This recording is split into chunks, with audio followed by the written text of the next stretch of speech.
স্বামী বিবেকানন্দের জন্মবার্ষিকী বা জাতীয় যুব দিবসে রাজনৈতিক উত্তাপের সাক্ষী থাকল কলকাতা। সিমলা স্ট্রিটে স্বামীজির পৈতৃক ভিটায় শ্রদ্ধা জানাতে গিয়ে প্রকাশ্য বাতানুবাদে জড়িয়ে পড়ল রাজ্যের প্রধান দুই রাজনৈতিক দল বিজেপি ও তৃণমূল কংগ্রেস। সকাল থেকেই সিমলা স্ট্রিটে ভিড় জমান বিজেপি নেতৃত্ব। বিরোধী দলনেতা শুভেন্দু অধিকারী, সাংসদ সুকান্ত মজুমদার এবং শ্রমিক ভট্টাচার্যরা স্বামীজির মূর্তিতে মাল্যদান করেন। স্বামীজির জন্মভিটে থেকেই রাজ্য সরকারকে তীব্র ভাষায় আক্রমণ করেন সুকান্ত মজুমদার। তিনি অভিযোগ করেন, স্বামীজির বাংলায় এখন দুর্নীতি ও আইন ভাঙার রাজত্ব চলছে। বিবেকানন্দের মতো প্রতিভারা জন্মাতো, সেই মাটিতে এখন ফাইল চোররা রাজত্ব করছে। এই ফাইল চোর, কয়লা চোর, গরু চোর, এদের হাত থেকে রাজ্যকে রক্ষা করতে হবে, এই মাটিকে রক্ষা করতে হবে, নাহলে বিবেকানন্দের মতো প্রতিভার বেরোবে না, জন্মাবে না। সকাল থেকে একাধিক অভিযোগ আপনাদের কার্যকর্তারা করছেন যে এখানে আপনাদের ব্যানার, পোস্টার কালকে রাত্রিবেলায় খুলে দেওয়া হয়েছে।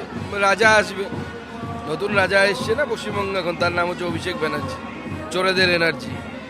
সে এখন আসবে, তার জন্য অন্যদের রাখা যাবে না, সেই জন্য করে নিয়েছে। সেজন্য আমি আগে এসে ফুলটা দিয়ে দিলাম, যে আগে একজন সৎ মানুষ দিক, পরে এসে অভিষেকের মতো চোর জোচ্চোর। অন্যদিকে বিজেপির এই আক্রমণের কড়া জবাব দিয়েছে তৃণমূল কংগ্রেস। মন্ত্রী শশী পাজার শ্রদ্ধা জানাতে এসে সুকান্ত মজুমদারের ভাষা ও আচরণের তীব্র নিন্দা করেন। তিনি বলেন, কেন্দ্রীয় মন্ত্রীর এই ঔদ্ধত্য ও দাম্ভিকতা স্বামীজির আদর্শের পরিপন্থী। তিনি মন্তব্য করেন, তিনি কতটা পিওর তা তিনি নিজে যাচাই করবেন না, মানুষ তার বিচার করবে।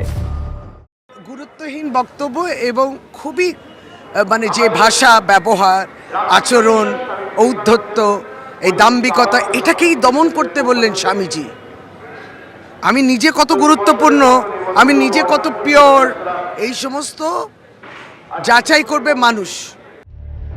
রাজনৈতিক এই কাদা ছোড়াছুরির মাঝে অবশ্য সম্প্রীতির বার্তা দিয়েছেন রামকৃষ্ণ মঠ ও মিশনের সন্ন্যাসীরা।